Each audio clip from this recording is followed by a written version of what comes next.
आज मैं चिंता, क्लेश, भय दूर करने वाले स्तोत्र का पाठ कर रही हूँ। इसको जरूर सुनें और प्लीज़ वीडियो को लाइक, शेयर, सब्सक्राइब, कमेंट जरूर करें। हिंदू धर्म में वेद, उपनिषद, पुराण आदि ज्ञान के अथाह सागर हैं। मानव जीवन की हर समस्या का समाधान उनमें छिपा हुआ है। भगवान वेदव्यास जानते थे कि कलयुग में मानव नाना प्रकार के क्लेशों, चिंताओं और भयों से ग्रस्त रहेगा। इसलिए उन्होंने अपने पुराणों में मनुष्य के कल्याण के लिए विभिन्न स्तोत्रों की रचना की। राजा ययाति अत्यधिक भोग से उपजा वैराग्य।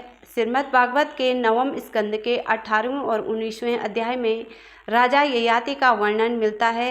राजा नहुष ने अपने द्वितीय पुत्र ययाति को राजा बनाया। ययाति का विवाह शुक्राचार्य की पुत्री देवयानी के साथ हुआ। अपने ससुर शुक्राचार्य के शाप से वह असमय ही बूढ़े हो गए थे।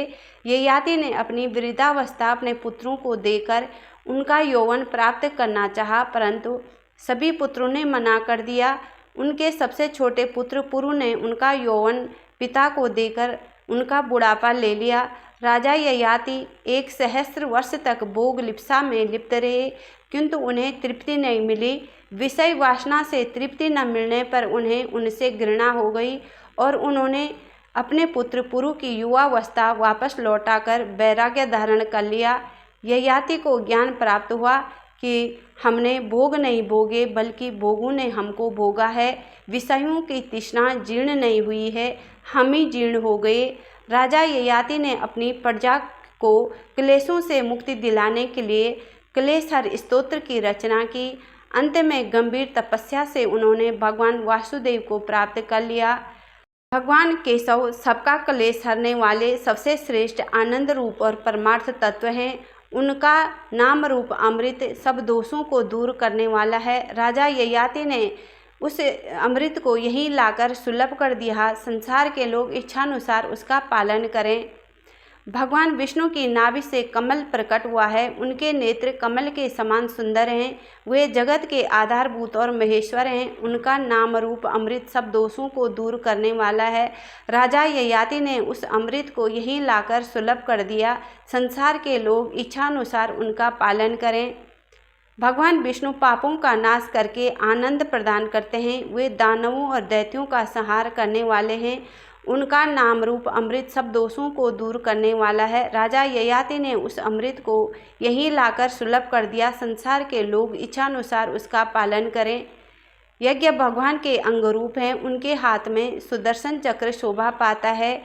वे पुण्य की निधि और सुख रूप हैं। उनके स्वरूप का कहीं अंत नहीं है। उनका नाम रूप अमृत सब दोषों को दूर करने वाला है। राजा ययाति ने उस अमृत को यहीं लाकर सुलभ कर दिया है। संसार के लोग इच्छानुसार उसका पालन करें। संपूर्ण विश्व उनके हृदय में निवास करता है। वे निर्मल, सबको आराम देने वाले, राम नाम से विख्यात, सब में रमण करने वाले तथा मूर दैत्य के शत्रु हैं। उनका नाम रूप अमृत सब दोषों को दूर करने वाला है। राजा ययाति ने उस अमृत को यहीं लाकर सुलभ कर दिया है। संसार के लोग इच्छानुसार उसका पालन करें। भगवान केशव आदित्य सूर्य स्वरूप, अंधकार के नाशक, मल्ल रूप, कमलों के लिए चांदनी रूप है। उनका नाम रूप अमृत सब दोषों को दूर करने वाला है। राजा ययाति ने उस अमृत को यहीं लाकर सुलभ कर दिया है। संसार के लोग इच्छानुसार उसका पालन करें। अर्थात जिनके हाथों में नंदक नामक खड्ग है, जो मधुसूदन नाम से प्रसिद्ध हैं, लक्ष्मी के निवास स्थान सगुण और देवेश्वर हैं, उनका नाम रूप अमृत सब दोषों को दूर करने वाला है। राजा ययाति ने उस अमृत को यहीं लाकर सुलभ कर दिया है। संसार के लोग इच्छानुसार उसका पालन करें।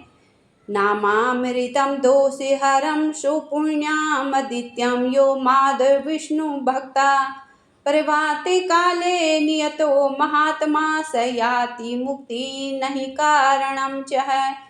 अर्थात यह नामामृत स्तोत्र दोषहारी और पुण्य देने वाला है। लक्ष्मीपति भगवान विष्णु में भक्ति रखने वाला जो पुरुष प्रतिदिन प्रातःकाल नियम पूर्वक इसका पाठ करता है, वो मुक्त हो जाता है, पुनः प्रकृति के अधीन नहीं होता।